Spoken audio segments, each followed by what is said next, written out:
Hello, I'm Sergeant Pete Dugan, Public Information Officer for the Tucson Police Department. This critical incident briefing is designed to provide you with information about an officer-involved shooting that involved a member of the Tucson Police Department. You will see video from the shooting and learn facts about the incident based on what we currently know. Investigations involving the use of force, specifically when an officer discharges their firearm, can take a significant amount of time. Investigators are tasked with reviewing numerous hours of body-worn camera footage, interviewing multiple witnesses, examining forensic evidence, and reviewing hundreds of pages of transcripts and reports. This is an ongoing investigation which may give rise to additional facts. We do not draw conclusions about whether the officer's acts were consistent with our policies and the law until all facts are known and the investigation is complete. On Wednesday, August 26, 2020, at approximately 11 a.m., Tucson police officers attempted to arrest a 17-year-old gang-affiliated suspect, Simon Pancho, who was wanted on multiple charges, including armed robbery, aggravated assault with a deadly weapon, and burglary. Pancho was also a suspect in a recent drive-by shooting.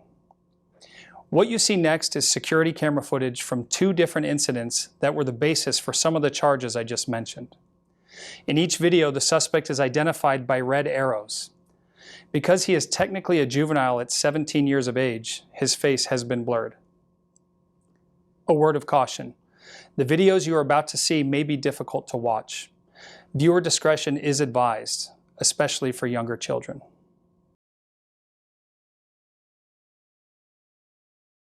The first video is from an armed robbery that occurred at a Quick Mart on July 31st, 2020. Pancho enters the store with three other suspects, and they begin stealing several items.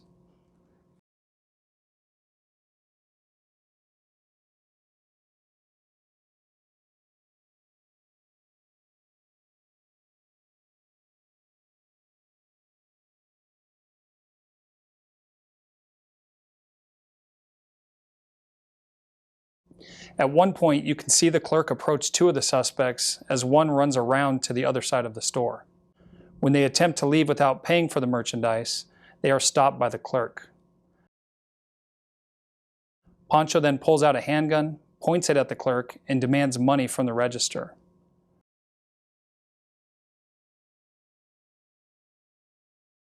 Although the clerk is complying, Pancho still fires a round into the floor near the clerk's feet.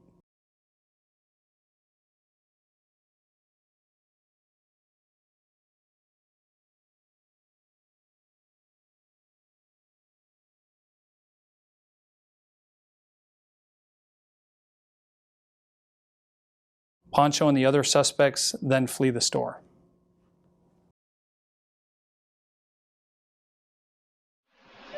The second video is from a burglary that took place at a Circle K on August 10th, 2020, just 10 days after the original armed robbery. Pancho enters the store with an accomplice this time, while the clerk is in the back of the store.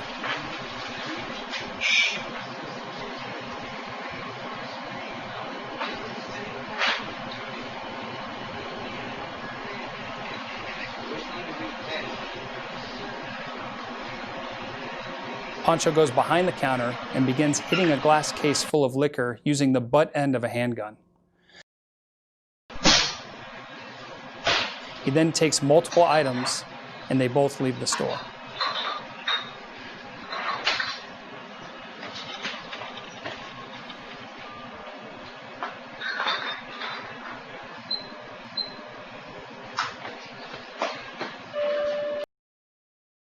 Detectives were able to identify Pancho as being the primary suspect in both incidents. Because he was considered armed and dangerous, a special response unit was assigned to locate and arrest him. The unit arranged for a plainclothes officer to purchase illegal narcotics from Pancho, while additional officers waited nearby. Once the transaction was completed, officers with the special response unit moved in to make the arrest. Those officers were in plain clothes, wearing badges and vests with the word police on the front and back. From there, events moved very quickly.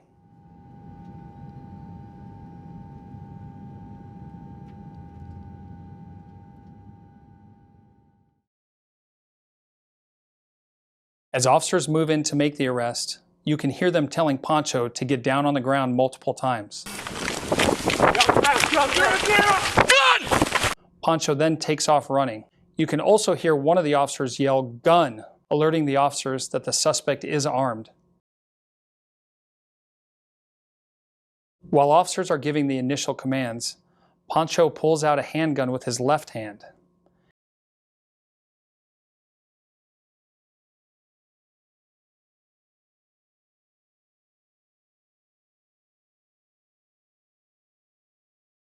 And then transitions the gun to his right hand with his finger on the trigger. Both shots from the officer were fired within 1 second, striking Pancho in the side of his chest and shoulder. Here's the video of the same body-worn cameras played at the speed the events actually took place.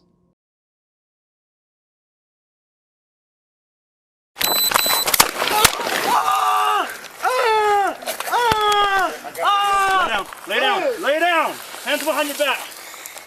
Okay, come back. Officers immediately rendered treatment to the suspect, utilizing medical kits that all Tucson police officers carry while on duty. Tucson Fire then took over treatment. However, the suspect was pronounced deceased on scene shortly after their arrival.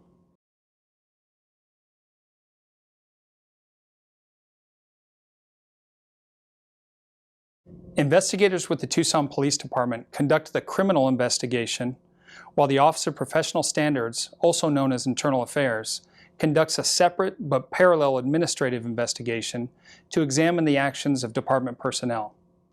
This is standard protocol in all officer-involved shootings. When complete, these findings become public record. We are not currently releasing the names of the officers involved, while we continue to investigate online threats made against them.